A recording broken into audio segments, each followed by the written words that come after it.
Her silent cries caused these honey hunters to confront her. Draped with heavenly royalty, an angel tossed asunder. Her ears spanned the width of a bird's wing, and they could flap in the worst wind. Shiny on the face and easy on the eyes, these hunters thought she was a banter, but to their surprise, when they asked who she was, what she was, why she was found crying, when they asked where she came from, they thought her origin was off-world as she pointed to the skies.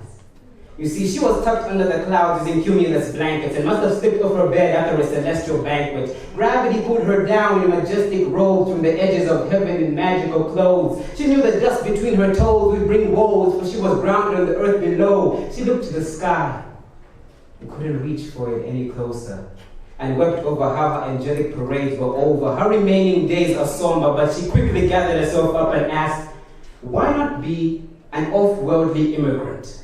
She didn't think anyone would notice she had ears the size of an elephant's. So alerting the chief, he was sung a song of a woman whose earwax was the size of logs. Alerting the chief, and of course some other guys, shiny on the face and still easy on the eyes. The chief was in disbelief and taken by surprise when he asked who she was, what she was, why she was found crying. When he asked where she came from, he thought her origin was off-world as she pointed to the skies. And the people there thought that her ears were so large, they were incapable of being clogged. She could listen to a conversation at distance 1,000 yards long. She'd need a toilet brush as an earbud. She could literally hear both sides of the story. She received an earful, and they were not sorry. In fact, she received an earful and they were not sorry. She literally kept her ears to the ground because they swept the floor as they dangled. She could hear things in every angle. And the chief just stood there, didn't laugh or gasp. In fact, he froze. For if they said that her ears were so large, her eardrums could be beaten for ceremonies.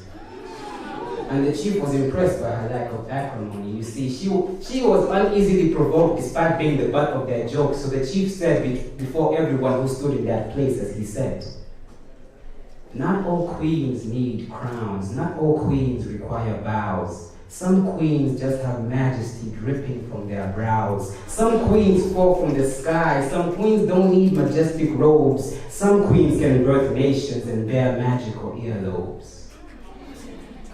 In that room, nobody laughed or gasped. In fact, they all froze when the chief rose from his throne to approach this woman to propose. He added her to his curation of possession and prize. She was the third entrant in his gallery, for he was a curator of wives. Could a king make a wife of an angel? Surely was it wise, but he didn't mind. For his rule resumed, and she granted him 4 fruit of her womb. She granted him 4 children to be the fruit of his creation. Chiti, Katongo, Nkole, Chirofia. This marked the birth of a nation. And though the clouds were no longer near, and she'd have dusty feet for years, the chief's song still rang in her elephant-sized ears. Not all queens need crowns. Not all queens require bows. Some queens just have majesty dripping from their brows. Some queens fall from the sky. Some queens don't need majestic robes. Some queens can birth nations and bear magical earlobes.